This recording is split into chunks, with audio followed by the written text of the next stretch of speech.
Olá, bom dia amigos e amigas aqui do canal Dica de hoje. Vídeo de sábado, dia da gente falar um pouco mais sobre macroeconomia.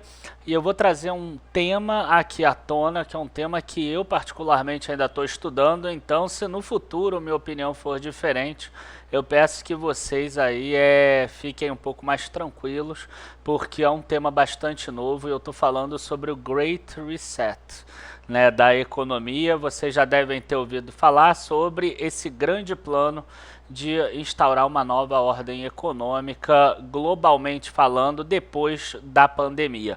Então curtam o vídeo, se inscrevam no canal e logo depois da vinheta a gente já começa.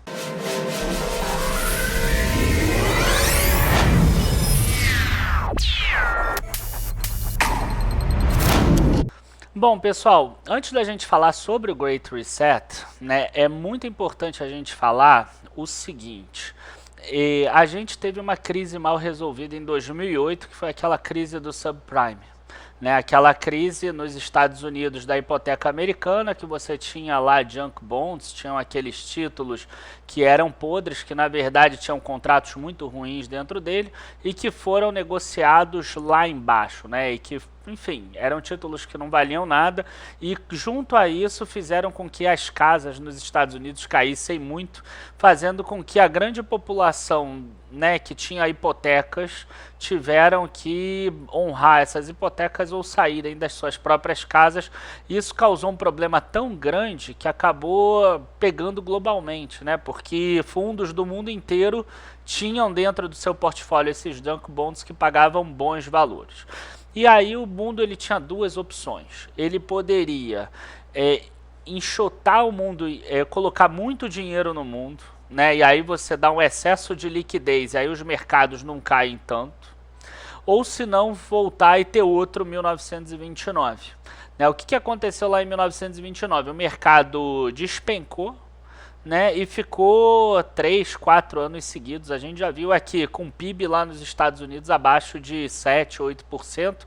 Teve um ano que deu mais do que 15%, mas aí teve uma tempestade lá também que atrapalhou a safra dos Estados Unidos, que naquela época era importante a parte agrícola também.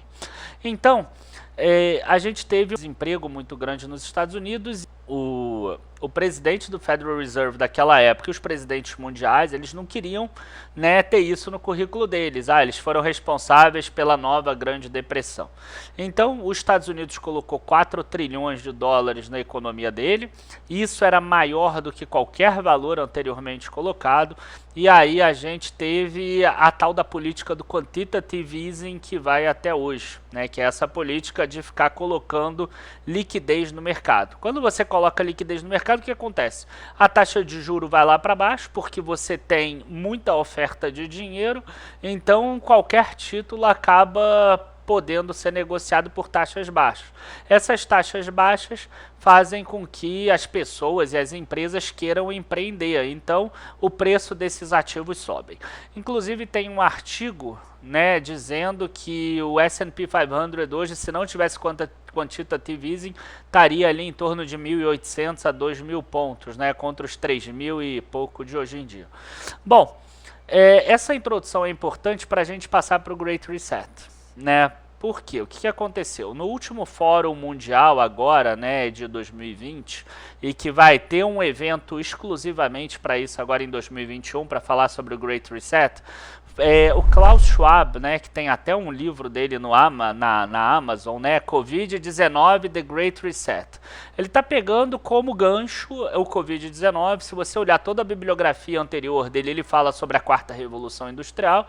E pegando esse gancho da Covid, né, ele tenta instaurar uma nova ordem mundial e ele conseguiu como aliado dele o príncipe Charles lá da Inglaterra. Qual é a grande questão? O que ele propõe? Né? Toda a bibliografia dele fala sobre a quarta revolução industrial. A quarta revolução industrial, ela lá no limite, ela vai ter uma industrialização que vai ser feita inclusive por robô. Né? A gente vê agora a indústria 4.0, em que reduz ao máximo a quantidade de defeitos na linha de produção. E a partir de um determinado momento você vai substituindo o homem por máquina, mas não é isso que a gente vê hoje em dia. A produtividade de cada homem sobe, mas ele continua sendo importante. Não, talvez daqui a 30, 40, 50 anos você conseguir ter exatamente uma linha de montagem ou uma fábrica inteira produzindo sem nenhuma pessoa, né? Tem programadores lá que já programaram as máquinas e elas próprias fazem isso. Qual é a grande questão? Quando você chega num ponto desse, você vai causar um grande desemprego. Então você precisa ter uma contrapartida social. Esse é um ponto. O segundo ponto tem a ver com emissão de gases, com problemas ambientais e etc. Então, quer dizer, a gente acaba tendo, né, um problema ambiental que é assim. Vamos imaginar que a China, os Estados Unidos, ou a Rússia, ou a Alemanha tenham uma fábrica que emite muitos gases poluentes. Tá? Esses gases poluentes, quando eles são jogados na atmosfera, eles não vão causar consequência apenas na Alemanha. Eles vão causar consequência às vezes lá na África, na Austrália, no Brasil, no Chile, no México, enfim. Eles vão causar problemas globais. Então, se a Alemanha criar, por exemplo, um imposto para ela ganhar por causa dessa emissão de gases poluentes, seria, entre aspas, errado ela não dividir com o resto do mundo, afinal, o resto do mundo também acaba tendo problemas colaterais por causa dessa indústria. Então, qual é a grande questão? Você não dividir, né, inclusive o texto do Great Reset, ele não fala países nenhuma vez. Ele fala às vezes jurisdições e etc, mas ele não fala países. Por quê? Porque a ideia é você criar um mecanismo global, né? Um mecanismo global, e esse mecanismo global vai ser responsável por talvez pegar uma parte desses valores dessa tributação nova, tá? Que em tese chega a se falar sobre 0,5% sobre as classes mais ricas, mais favorecidas, isso a gente ainda vai falar mais para frente, e distribuir aí ao redor do mundo. E aí, como seria essa distribuição, né? Na verdade, seria uma contrapartida social a essas empresas que poluem, que emitem gases e etc. É como se a emissão de gás carbônico virasse um custo para a empresa, igual o pessoal é um custo, igual aluguel é um custo, igual energia é um custo, viraria um custo novo, né? A emissão de gás carbônico na natureza. E aí entra também a questão de pastagens, né? Que gasta muita água.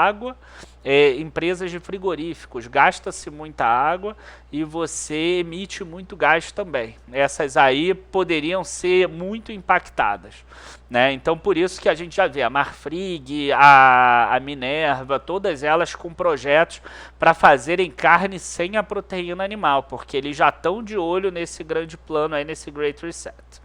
E aí, qual seria a grande situação? Como contrapartida desses impostos que paga, dessa poluição, você teria uma renda mínima universal que erradicaria a pobreza do mundo, então cada pessoa no mundo seria assistida com uma determinada renda. Então, enfim, ela mesmo sem trabalhar, ela teria essa renda mínima, afinal as máquinas vão tomar os empregos delas e isso já é mais ou menos certo para daqui a alguns anos, né? Então elas continuariam consumindo, elas teriam capacidade de ter as necessidades básicas incluídas.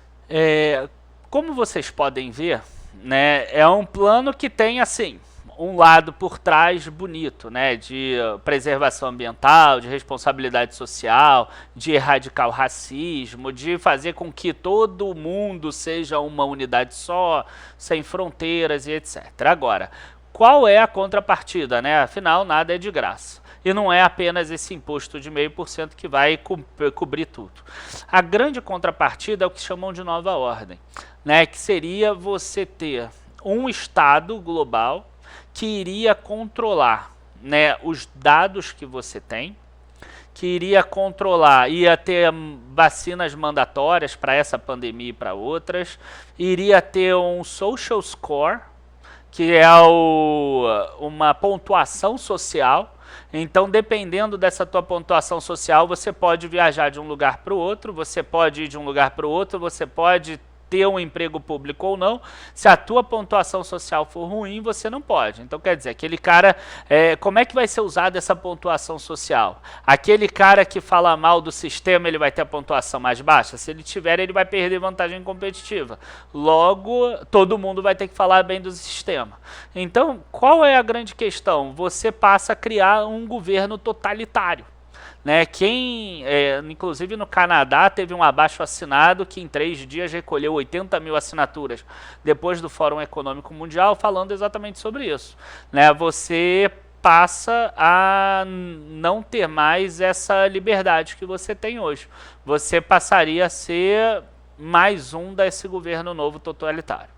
E aí isso entra na parte de proteção de dados, né? Eu acho que vocês já devem ter visto que tem aí muitas pessoas brigando contra o Facebook, contra o Google, né? Que eles têm muitos dados das pessoas, eles sabem o comportamento, né? O behavior da pessoa, então eles sabem quais são aquelas pessoas que impactam mais, aqueles significados, aquelas coisas que impactam mais essa pessoa ou a outra, o que causa mais estranheza, mais medo, aquilo que prende a atenção da pessoa, e isso facilita hoje só para vender.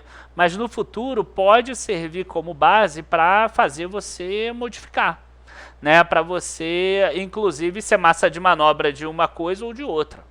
E pode ser que esteja fazendo até eu como massa de manobra nesse vídeo.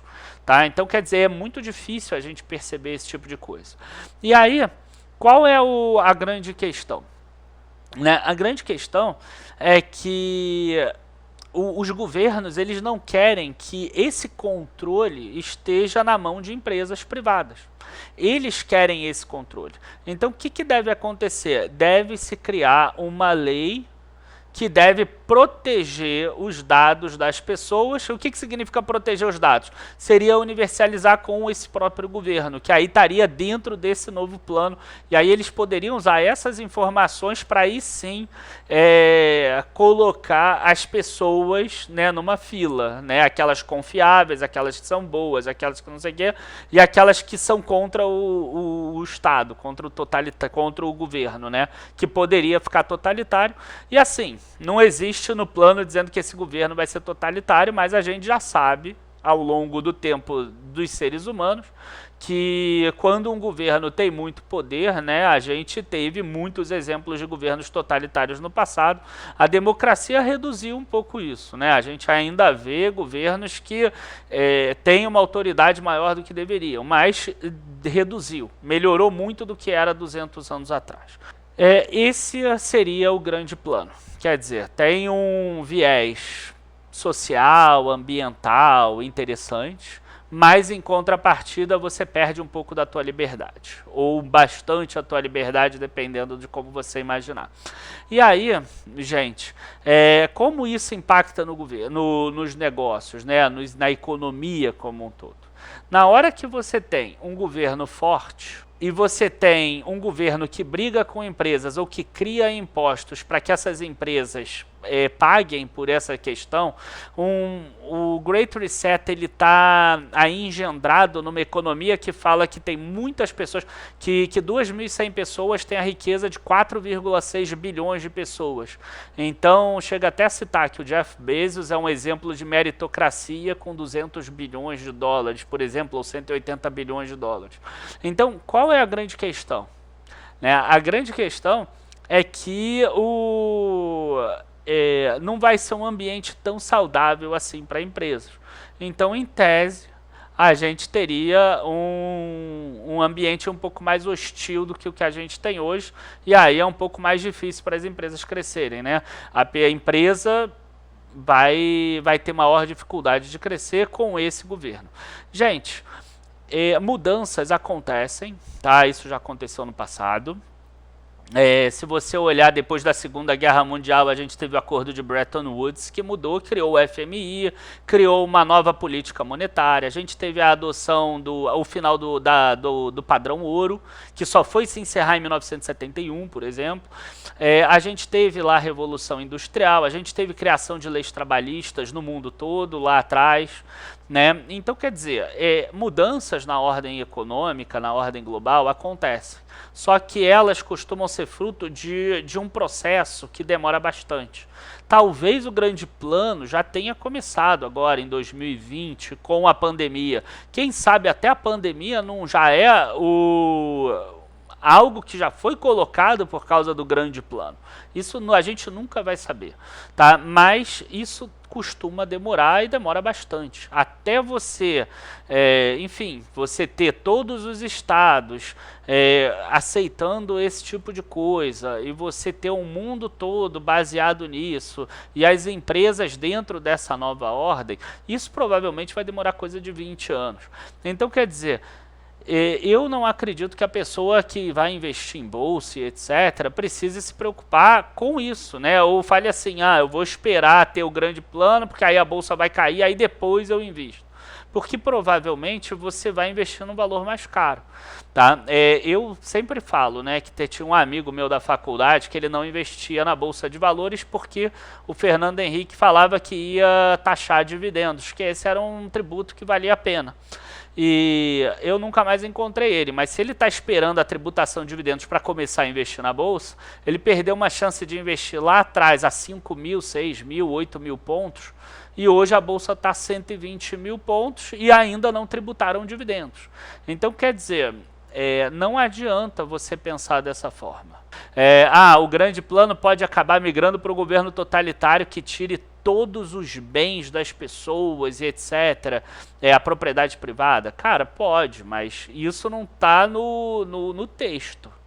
Né? Isso aí seria uma variação depois que pode acontecer de governos totalitários, mas a gente não pode se basear em qualquer medo e esse medo impedir a gente, porque senão a gente não sai para trabalhar, a gente não sai nem para ver esse vídeo. Um desastre pode acontecer se a gente sair na rua, descer rapidinho e voltar. Bom, esse era o meu recado de hoje. Abraços a todos. Não se esqueçam que a gente está com o nosso desafio do crescimento patrimonial. Segunda-feira a gente começa a vender o TCP, que é o treinamento do crescimento patrimonial, que eu mostro para vocês como a gente busca as ações explosivas e aquelas ações que têm grande potencial de valorização. Né? Na verdade é isso. Podem ser empresas pequenas, small caps, podem ser empresas turnaround. Normalmente está em um desses dois mix. Né?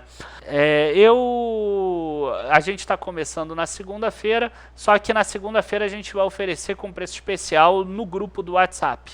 Né? Então, o que eu peço para vocês? Se inscrevam aqui no material de baixo, no desafio do crescimento patrimonial. Tá? Agora a gente vai mandar um novo e-mail no domingo para todo mundo que se inscreveu. E aí, lá dentro de um dos vídeos, você tem lá o link para você entrar no grupo do WhatsApp. Tá? É isso, pessoal. Só quem estiver dentro do grupo do WhatsApp vai ter acesso a esse preço especial. Abraços e até a próxima. Tchau, tchau.